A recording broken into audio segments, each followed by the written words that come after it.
Hey guys, I'm giving a speech to the Libertarian Party in Rhode Island on October the 27th, and then November the 3rd with Ron Paul and Lou Rockwell and a bunch of others down there in Lake Jackson. Jeff Deist and all that Mises Institute are having me out to give a talk about media stuff, and that's November the 3rd down there in Lake Jackson. If you like Ron Paul events and you're nearby, I'll see you there. Sorry I'm late. I had to stop by the Wax Museum again and give the finger to FDR. We know Al-Qaeda, Zawahiri, is supporting the opposition in Syria. Are we supporting Al-Qaeda in Syria? Well, it's a proud day for America. And by God, we've kicked Vietnam syndrome once and for all. Thank you very, very much. I say it, I say it again, you've been had.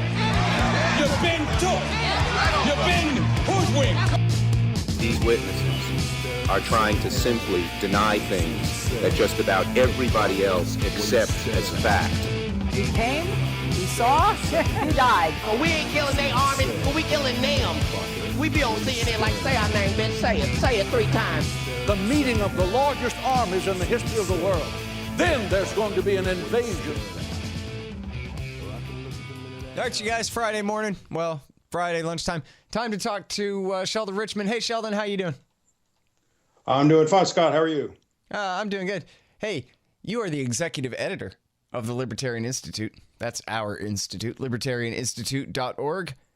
And senior fellow and chair of the trustees of the Center for a Stateless Society, contributing editor at antiwar.com, former senior editor at Cato and the Institute for Humane Studies, former editor of The Freeman, published by Fee, and former vice president of the Future of Freedom Foundation. And you've written a whole bunch of books about guns and about homeschooling and about the income tax.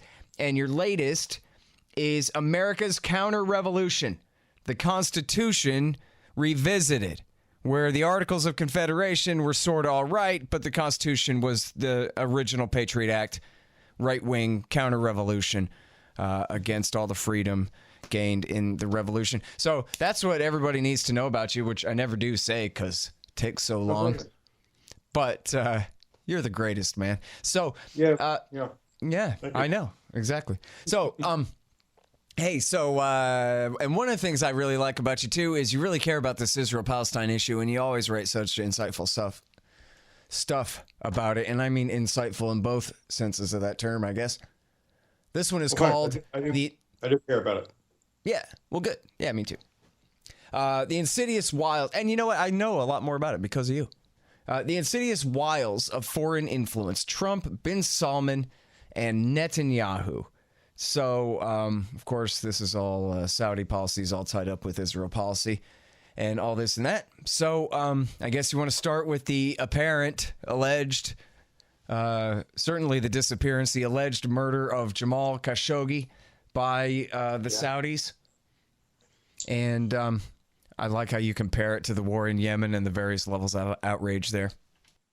Yeah, that's the launching point. I wish I could claim credit for that wonderful phrase, the insidious wiles of foreign influence. But as people read the article, they'll see that it was actually George Washington or whoever wrote Washington's farewell address. I think Alexander Hamilton had a hand in it, so I can't say for sure whose phrase that is, but it's a great phrase, the insidious wiles of foreign influence. Mm-hmm. Yes, the murder, gruesome murder, as we're learning, of Jamal Khashoggi was my springboard, and I make an observation in the beginning, really, which has been made repeatedly now. It's hardly original with me, but that there's been a lot more outcry about the death of Mr. Khashoggi than there has been about the thousands of deaths and other suffering at this point, short of death, in Yemen because of Saudi Arabia's, and I guess the United Arab Emirates is involved in this, all with the helping hand of Donald Trump, as it was with Barack Obama, of the war in Yemen, which is a horrible, I mean, wars are horrible. So every time I say horrible war, I always feel like, why do I have to put the word horrible in front of it? But this, I mean, on a scale of wars, this is really incredibly horrible. Well, it's the worst humanitarian crisis on the planet right now. Yes, no that's right. Famine, outbreaks of cholera, which is taking the lives of children. It's already the poorest country in the Middle East, which is not exactly a place of teeming wealth. So it gives you some idea. It's just unspeakably evil. And the Saudis, the Crown Prince, I guess this was his first major project, was to launch this war a couple of years ago. I guess about 3 years ago now. And the U.S. has been right in there involved, mid-air refueling of Saudi warplanes and just terrible things, all justified by the devil Iran, because the Houthis allegedly, this faction in Yemen, allegedly are the agents of Iran, even though these are old local disputes involving the Houthis. There's been repeated conflict between the Houthis and the central government going back. And if anything, as I've been reminded by some people, Jonathan Marshall, for example, a great writer on foreign policy, the war has driven the Houthis closer to Iran, as you would expect, since if anybody's going to give them any help at all, it would be the Iranians. And so it doesn't even seem to be very productive from the Saudi point of view, but that's horrible. And there's just a disproportionality there, where Khashoggi, being a journalist, of course, has upset journalists. So it's the outcry has been deafening compared to what's been said about the war in Yemen. Thomas Friedman, of course, has really disgraced himself. He was a friend of Khashoggi's, and he even had the nerve to say the murder of Khashoggi is worse in principle than the war in Yemen. Now, murdering a journalist is a horrible thing. I mean, it's a terrible crime, but to say that in principle it's worse than what the Saudi Arabians are doing in Yemen, I mean, that's obscene. That was what Thomas Friedman said? That was in a column. Of course, it was just a New York elitist who was amazing. God, that a friend of his and a columnist for the Washington Post. And he just invokes Iran that's his excuse for that, or what? Yeah, and don't forget he's been playing up Mohammed bin Salman, and he's been really criticized for that. Yeah, great reformer, the liberal. We can look to bright days coming in. So this Saudi is how Arabia. He defends himself, is saying, "Who cares about Yemenis?" And now he's not happy that Khashoggi, and he said this early on, I think, before this evidence began to really trickle out, although the suspicion was always on bin Salman. But then he makes this remark, he does a whole column and says that while the numbers, of course, are greater in Yemen, thousands and thousands versus one, in principle, he said, this was a greater atrocity than the war in Yemen. That guy should be laughed out of any social occasion. What's wrong with assassination? Barack Obama can kill Abdul Rahman al-Awlaki there, and nobody cares about that. He should have had a better father. Scoff. That's fine. Assassination. That's the law of the jungle. No problem. We can hire mercenaries to do it, or whoever else. Right. Right, and it reminds me of Stalin's famous remark, I guess during World War II, that one death is a tragedy, a million is a statistic. Right. There was a realism there, according to Stalin. In a sense, he was right about that. Right. A million. I joked about that in the private Reddit group. A million is a statistic. One is a tragedy, especially if he writes for the Washington Post. The truth in that is that, a million is a big number that people can't really grasp, and they're faceless people. Name one Yemeni who was killed by bin Salman's war. We can't do it. But Khashoggi's face is all over the place now around the world, and, he was famous and as kind of a part-time dissident, really not a radical critic of the monarchy at all. And in fact, I read recently that he has even expressed sympathy for the Muslim Brotherhood. But there was a good article about his background at consortiumnews.com, by the way. He's one person armed with a laptop computer, so he was not a threatening person in any kind of sense. Right. And so that's the tragedy. And thousands and thousands of Yemenis, and especially children, are statistics. So it's terrible. So as you said, though, this is just sort of the jumping off point for the piece, which is that Trump comes out here and goes, I don't know, maybe a rogue gang of killers somehow infiltrated the consulate, the Saudi consulate in Turkey to carry this out. And he's just proving really, it doesn't matter if any of it makes sense. This obviously doesn't make sense. They're leaking days beforehand. They're like, well, they may end up claiming that it was an interrogation that went a little too far accidentally, or, they may just blame it on, a rogue bodyguard of the crown prince or whatever it is. Yeah, and then, of course, I read in the Washington Post now that conservatives, friends of Trump, I guess, in Congress, are, as the Post puts it, engaged in a whispering campaign smearing Khashoggi. In other words, one way to preserve the relationship with Saudi Arabia and bin Salman in particular is to smear Khashoggi. Because, look, Trump is in a bind. It's going to be very interesting just as spectators to see how this plays out.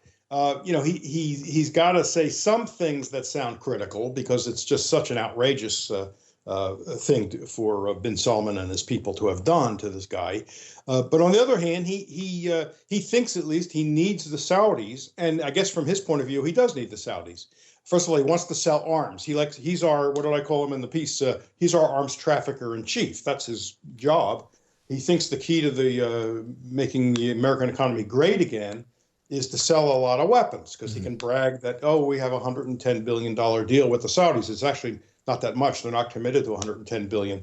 Thank goodness it's not that much. It's a smaller number.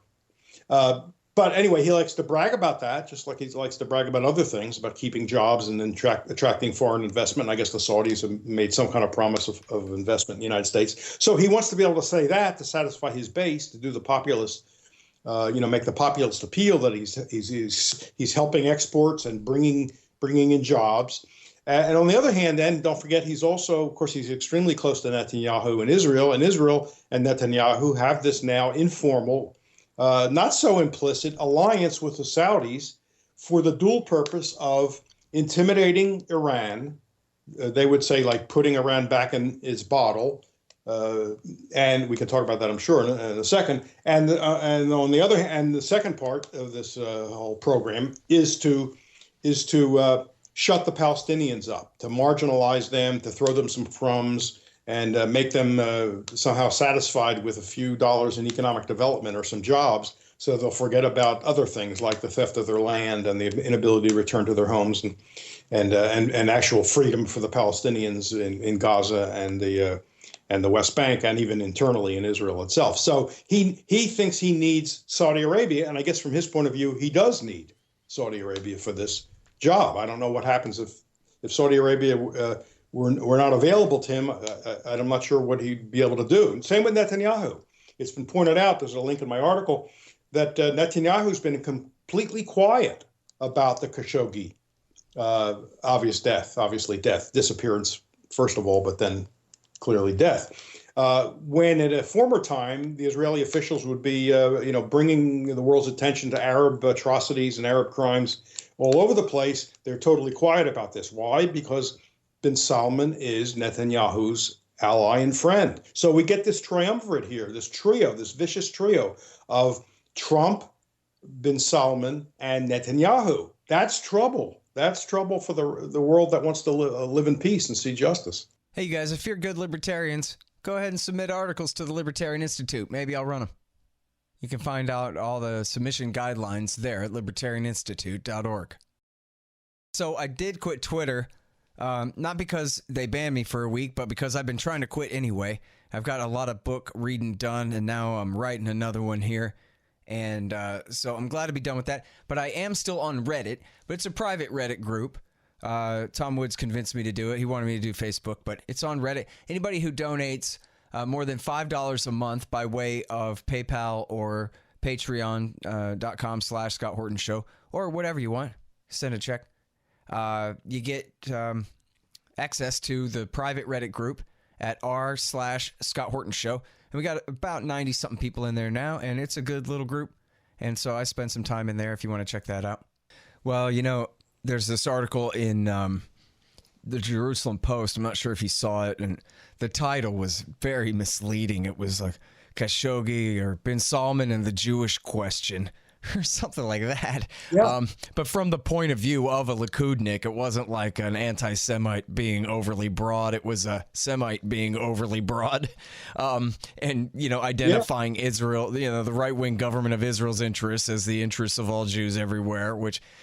to me, it just is so off-putting when it's obviously you'd be in such trouble if anyone used that exact phrasing in any other way as like an accusation or something. It would be obviously wrong, and it would certainly be the kind of thing that would get you, tarred as an anti-Semite or something like that, But anyway, that's beside the point. It's just kind of interesting to mention. But the way it phrases it is like, yeah, hey, we need this guy, and it'll be a real shame if we can't do everything necessary to convince the Americans to not go too hard on him and all that kind of thing. And then he says, but, ironically, if the Saudi lobby ends up losing a lot of influence in D.C., then that just means that we'll have to do all their lobbying for them.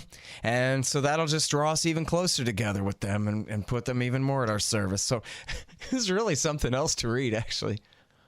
Yeah, and I've been just for how blatant it is. I don't know if they put out, the Jerusalem Post, an Arabic version or not, but there have been columns. I read a column in Haaretz, which is sort of the, left of center New York Times of Israel, which has obviously very good people like Gideon Levy, who are, totally critical of Netanyahu and the treatment of the Palestinians, but others aren't so. And they're kind of damning bin Salman for doing such a stupid thing because, we need Israel, in other words, according to this author, his name is Daniel Shapiro. It's not the American Daniel Shapiro I've known for a very long time. He's a good guy. Saying, we need the Saudis to check Iranian aggression.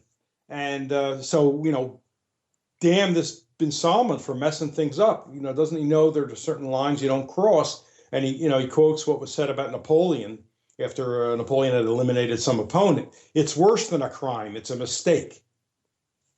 And this author adds, one might add, a strategic mistake. So their view is, yeah, this is really bad. Why'd that idiot bin Salman do this? Why isn't he looking at the big picture? We need to be allied with him, and it's going to be harder to be allied with him when the truth of this all comes out. And so Trump is in the same boat, and it's just going to be fascinating to see how Trump finesses this, if he possibly can. He's not exactly a man of finesse. But I think the finesse is just a matter of time. We're going to let this thing just sort of go away. Well, they're going to blame somebody lower down, and then they're going to say to the rest of the establishment, come on, we're not throwing the Saudis overboard, and so that's it. And the rest of the establishment's going to get back on board eventually, because what are they going to do, tilt back to Iran? Well, hopefully with enough prominent voices who won't let them forget this. We need to debunk what I try to do in my piece about the arms sales. I mean, he's going to play up big. Remember, he said, listen, we can't let this we can't let this interfere with the arms deal because they'll go to China or Russia instead. Now, I don't know if that's actually a fact. I mean, I was reading someone yesterday who said that wouldn't be easy for Rand Paul said that, actually. He goes, look, we've spent decades building up their military and training them on our equipment and all of our, NATO standard this and that. There's no way they can just switch to Chinese armaments. Well, that's armaments. what this person was saying too. But, to me, that's not a good thing. I would be very happy for them to not buy American arms. So, well, sure, but still, it makes it an empty bluff in this context, though. Doesn't make me happy. Yeah, it doesn't make me happy. But my question is, if Trump is right that he needed to, somehow work to get this deal because they could have gone elsewhere, then I want to know, what did he throw in to sweeten the pot? And I asked this question in the piece. Now, maybe it's a moot point. Maybe he didn't really need to sweeten the pot. But if he did, what kind of promises did he make regarding the, this campaign against Iran and the alliance with Israel? Did he agree to do something or not do something in order to keep Saudi Arabia on board? So we don't know the answer to that. Maybe they couldn't have gone anywhere, in which case Trump wouldn't have had to sweeten the deal. Trump also, of course, said a couple of weeks ago that I think he said something like, if we weren't backing the Saudis, their regime would fall within 2 weeks. That might have been just typical Trump bravado, but I don't know either. And the interesting question would be, what would happen after the fall of the monarchy? Would we see Muslim Brotherhood or worse? Muslim Brotherhood actually probably wouldn't be the worst thing in the world. Those guys are, according to Richard Pipes, Daniel Pipes gave up, and who's a real neocon and pro-Israel guy, he pronounced that the Muslim Brotherhood had given up violence, renounced violence 55 years ago. So, I'm not too worried about them, but there could be worse. So it's just going to be real fascinating to see this played out. And we'll see how easy it is Trump has it in finessing it. Maybe time won't be the cure, because this just might be so outrageous. Don't forget with it being a journalist who was killed, that means the media won't want to forget it so soon. So we'll see what happens. Yeah. I don't know.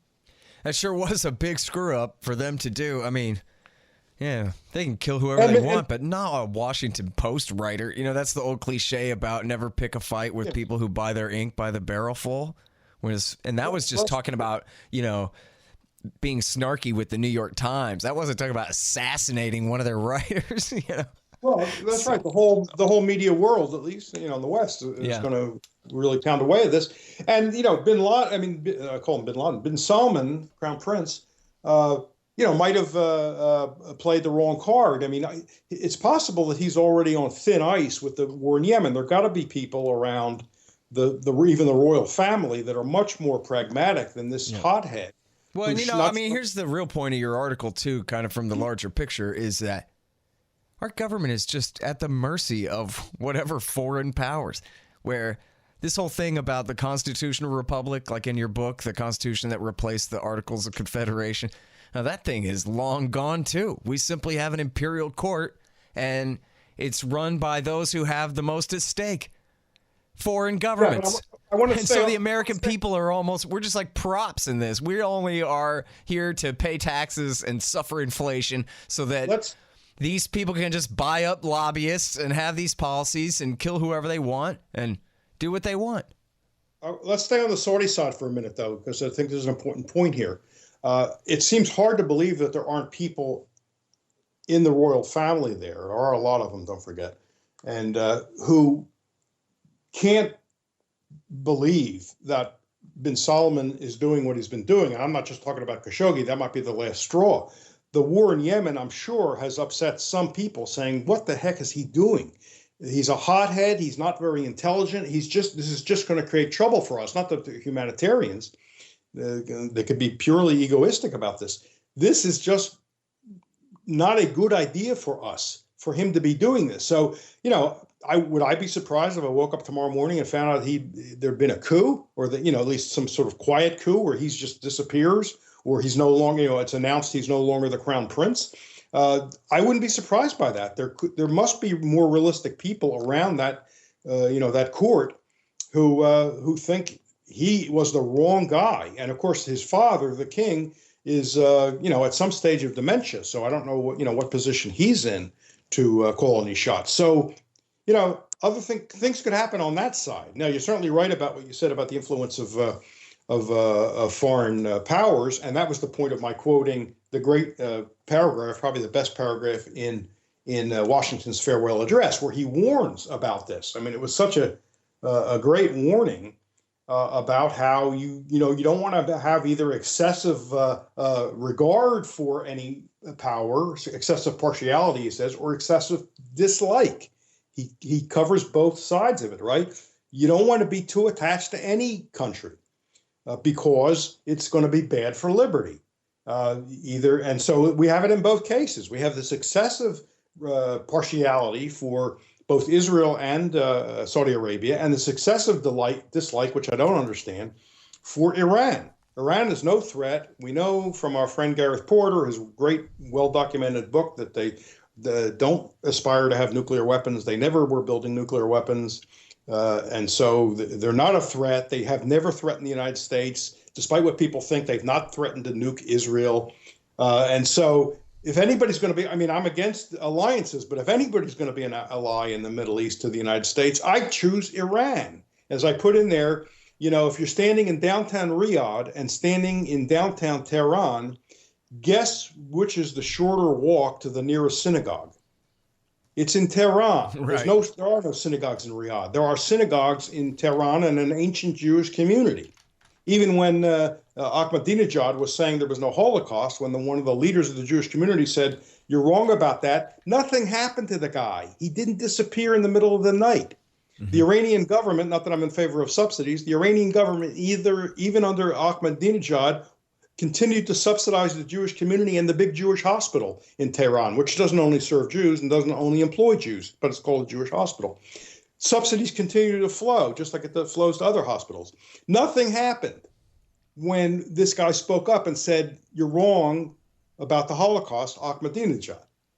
So there's a big difference there. So if one of those had to be our friends, I pick Iran. Now, and I addressed the point, which you've many times addressed and had guests addressing, about this alleged advance, the march to world domination that Iran is allegedly undergoing in the Middle East. It's a total joke. I mean, what you can point to is all product of U.S. policy, namely the invasion of Iraq, the turning the heat up on Assad, Libya, all that stuff. And then so it's not that Iran is on some sort of march. They don't have any design on the world, much less the entire Middle East.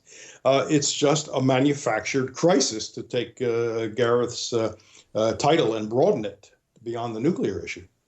Yeah.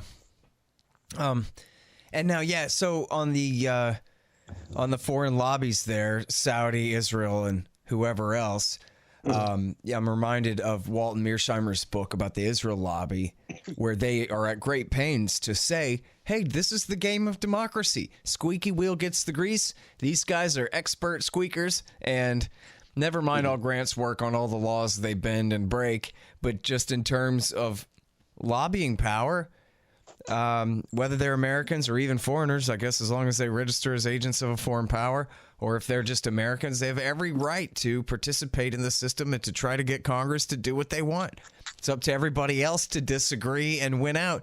But the real point there is that it's the power to abuse. If America wasn't the world empire, then what would Saudi or Israel care what the policy was? Because either way, we're not doing your dirty work for you. You're going to have to take care of your own problems. And so having the power to abuse there just means that it's open season on getting control of those levers, which apparently is really cheap. I interviewed this guy, Ben Friedman, who wrote the thing about the Saudi lobby for Tom Dispatch last week, where he talks about this lobbyist calls up a congressman and says, hey, I don't think you mean it about these arms sales to Saudi. And then with a phone call. And then later that day, the lobbyist himself, obviously on behalf of Saudi, contributes $2 measly $1,000 to this congressman's campaign. And then, blam, all of a sudden his vote changes and he's pro selling more bombs to Saudi. And that's it. I mean, you can't beat a deal like that. These guys are so easy. But and there's no way around it, right? You're never going to have a Congress full of Ron Pauls who just absolutely refuse to participate in that kind of thing. As long as the government itself has enough power and authority to carry out Saudi's will, they're going to continue to do everything they can to influence it. Yeah. And one difference is the Saudis, of course, are registered as agents of a foreign government. The Israeli agents are not. I mean, AIPAC is not considered a foreign lobby, although it's a de facto foreign lobby. And of course, it's AIPAC that has the famous anecdote, which I think they themselves brag about the day that one of the AIPAC people was sitting at lunch with some, I don't know, friends or fellow lobbyists, and he pushed this blank napkin in front of the others and said, I could have 70 senators' names on this by the end of the day. Yeah, you know what it was? It was Rosen, the guy who later got busted for spying for Israel, and he bragged it to Jeffrey Goldberg, who was then writing for The New Yorker. Mm. Yeah, and he also said a lobby is like a night flower. You have to keep it out of the sunlight, something like that. Yeah. Yeah, so it's a rotten system, and you're right. If the U.S. were just a normal country, who'd care? They don't do this in Switzerland, do they? Right. Yeah, exactly. Well, the Swiss, they're isolationists. It's funny how you never hear that, but I guess that must be what they are. Even though I guess they trade with everyone and have entangling alliances with none. Yeah, right. Yeah, we need to deconstruct that word isolationism because it's often combined with things that good classical liberals, good free market liberals oppose, namely protectionism. Hey, so talk to me about this. My next interview canceled, unfortunately. It's late in Beirut.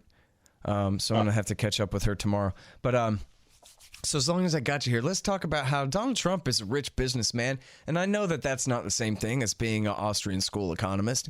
And yet, come on, I mean, any idiot could tell you that even if he was right that it was 110 billion, which he must know he's embellishing on that.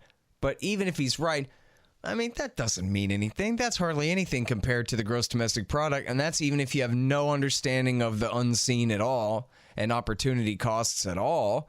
But then he must have some idea of opportunity costs and understand that if these guys weren't making planes and bombs to sell to the Saudis, they could have real jobs. I don't know, building skyscrapers that people could use to base their businesses in at a later time. Something like that. Something useful and productive for the rest of the economy. So, you know, I always like to call Trump stupid because I think he is stupid. But then I think he's not altogether ignorant. I mean, he's lived this life. He's made money and lost a hell of a lot of it. He knows a lot of things I don't about that kind of world. So what the hell, Sheldon? Does he really believe at all that what? Even that Texas voting Republican next time is dependent on a few Lockheed jobs in Fort Worth? Because that just ain't so, right? I mean, what the hell does he think he has to lose, really? Well, you know, far be it from me to try to delve into the psyche of Donald Trump. I think, come on, read his mind, Sheldon, read it. That would be a labyrinth you would never get out of. You would never find a way out of. So I'm afraid of that, even trying that. Look, people are very capable of having clear principles that they know, basically overwhelmed by passions. So he's a nationalist. He's also a militarist. He loves the military. And his religion is nationalism. Well, it's Trumpism first, but nationalism second. And so the idea of selling arms to foreign governments and having these big price tags attached to them must put him in ecstasy. It's like both of his things all together. Look what I'm doing for America, and look what I'm doing for the military. I mean, because we're building up our arms makers and giving getting arms to our allies. So that's one way to explain it. You're right. Look, anybody is capable of understanding opportunity cost. Every one of us every day realizes if I undertake action A, I can't undertake action B, at least not at that time, because my time is limited, my body is limited, my resources are limited. So it doesn't take a Wharton school degree or even a single economics course to understand that. I can't explain it. I mean, I don't know why anybody's a protectionist. Or anybody wants to channel the course of. He doesn't obviously have confidence in the marketplace if he thought about it, because otherwise he wouldn't be trying to interfere with the flow of resources. He wants them to flow to the arms makers and to whoever else he's giving benefits to in the form of tariffs and whatnot. So he doesn't have confidence. He's not Hayekian. Hey, they are reliable donors. I guess to state that's a really big part of it. Well, there's that too. They are donors, but to state a truism that would hardly need any justification, he doesn't understand anything, about sort of Hayek or Mises' approach. That the market. When I say the market, what I mean is you and me, everybody should be directing the flow of resources and machines and technology into areas that consumers think are best. With entrepreneurship, entrepreneurs being sort of the midwives of this process. He doesn't. It seems like militarism is especially wasteful in that sense because you're talking about a lot of very highly skilled and highly educated engineers and scientists and people who could really be inventing great things for people if they weren't wasting all their time digging a hole that is the F-35 or the Bradley fighting vehicle or some ridiculous thing where their talents are wasted on this kind of destruction. I think he thinks there's some prestige there in having just like, people have traditionally thought you're not a real country unless you have a, major auto industry and a major steel industry. Yeah. He no doubt believes you have to have a major arms industry. And so government help in, to whatever extent it's giving help in gaining sales, he believes is good. It's good for the prestige of the United States and his own prestige. It's what the great development economist Peter Bauer called conspicuous production. as opposed to conspicuous consumption. You want to be able to brag. He wants to be able to brag that look at our arms industry, it's the best in the world. Look at our auto industry, it's the best in the world. Look at our steel industry, the best in the world. And that's why these people don't tend to like services. When services become a bigger part of the economy than manufacturing, they think, we're smaller than we used to be. We're not as prestigious as they denigrate services. They want heavy production. And that's part of it too. I mean, there's all kinds of things mixing in there, but I don't know how Trump sorts them out. I don't know how he thinks, but then again, I don't know if he thinks. All right, so here's who all sponsors this show. First of all, Mike Swanson and his great book, The War State, about the rise of the military-industrial complex after World War II. An excellent history there, and get all of his investment advice at wallstreetwindow.com. Then there's Roberts Brokerage, Inc., where you buy your precious metals, and that's at rrbi.co, rrbi.co, for all your gold, silver, platinum, palladium, etc. No Dev, No Ops, No IT, a great book about how to run your technology business like a libertarian. No Dev, No Ops, No IT by Hussein Badakhshani. It's really great. I mean, I'm no businessman, and I really enjoyed reading it, so I think you should check that out. And also, Kesslin Runs, the great new novel by our friend Charles Featherstone. It's in the very near future and only slightly dystopian. No, maybe worse. Kesslin Runs. And also, check out Horizon.global. That's Zencash. They're changing. They're not just a digital currency. They really are working hard on becoming a new platform for all different sorts of blockchain type secure applications. And so for all you techies who really understand, check out all you need to know at Horizon.global. LibertyStickers.com for your anti-government propaganda. Tom Woods' Liberty Classroom to fill your brain with good stuff. Follow the link from my site so I get the kickback there, scotthorton.org. And check this out. At expanddesigns.com, you can get a brand new 2018, a 2019 model website there, and get a $500 discount if you use expanddesigns.com/Scott. Well, it's funny because, you could see the idea that, like, well, we can't be entirely dependent on foreign steel, because what if we had to make our own tanks out of our own steel and we had outsourced? But then you look at the stats and it's like, no, that's not it. There's a tiny percentage of steel.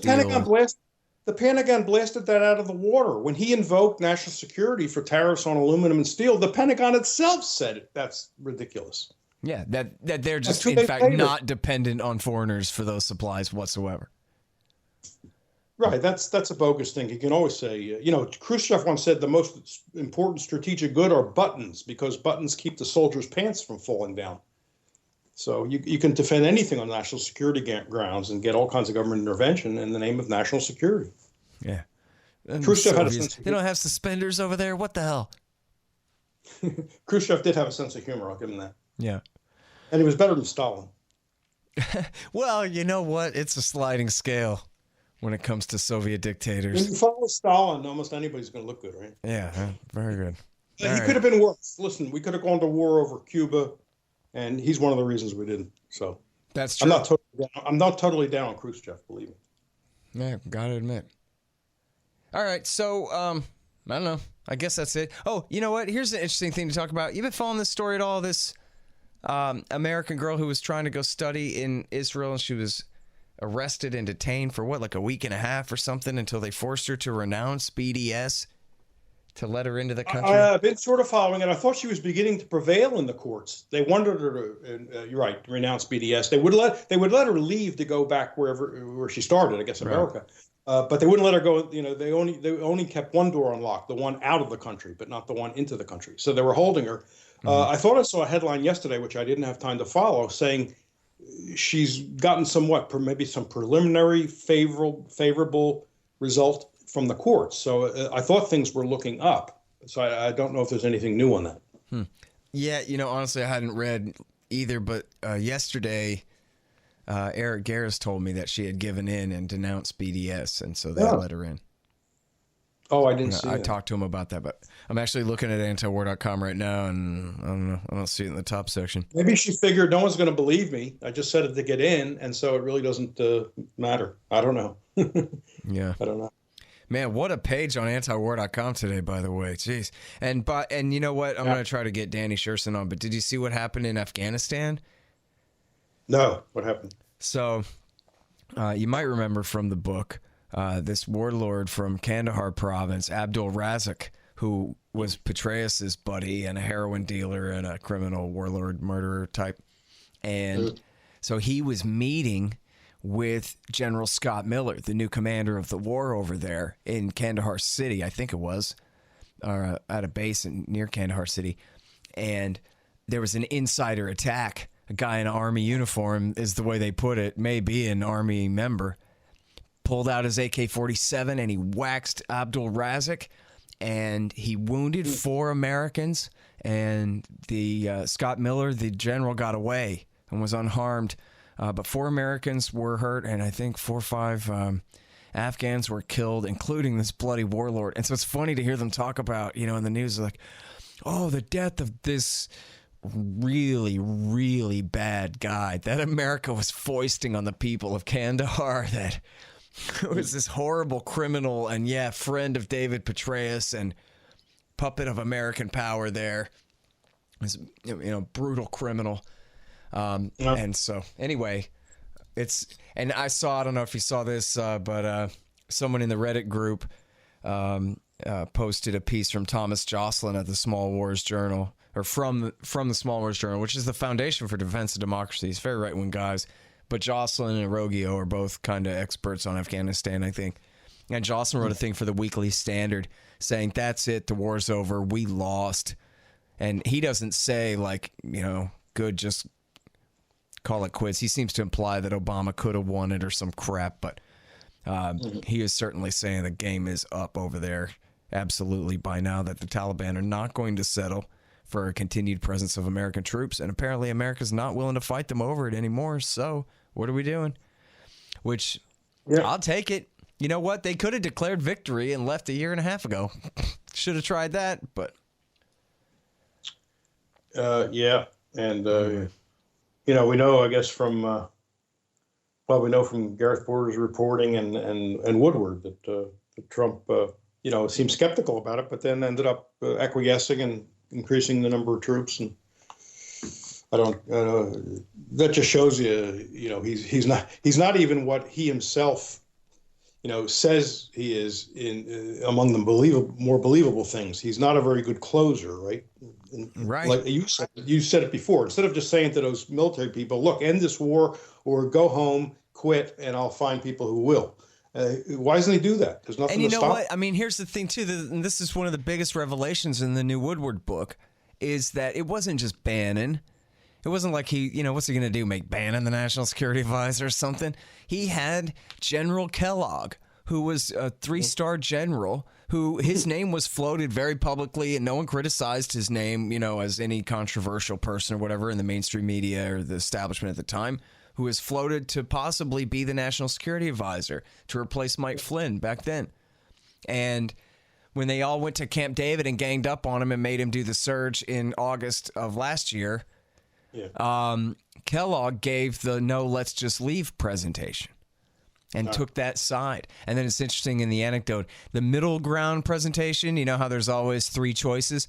Well, the middle ground presentation was expand the CIA's death squads there, but the CIA didn't want the responsibility to do it. So they basically didn't put on a presentation. They just sat there. And so then there were only 2 choices, leave or do the surge. And so they did the surge. But my point being that you're right, that he could have just said, you're all fired except General Kellogg. That's it. Like, General, I want to have your personal guys guard us on the way back to the White House from the deep in the forest where they got our asses here. When he was running for president, he said he'd fire the generals and bring in ones.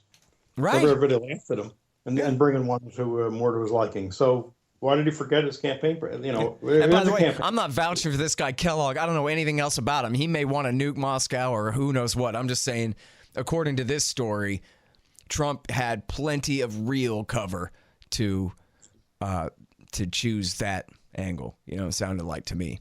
Even in a room full of 10 guys, at least one. I mean, he's got a 2 or 3 star general, whoever this guy is with him. That's good enough.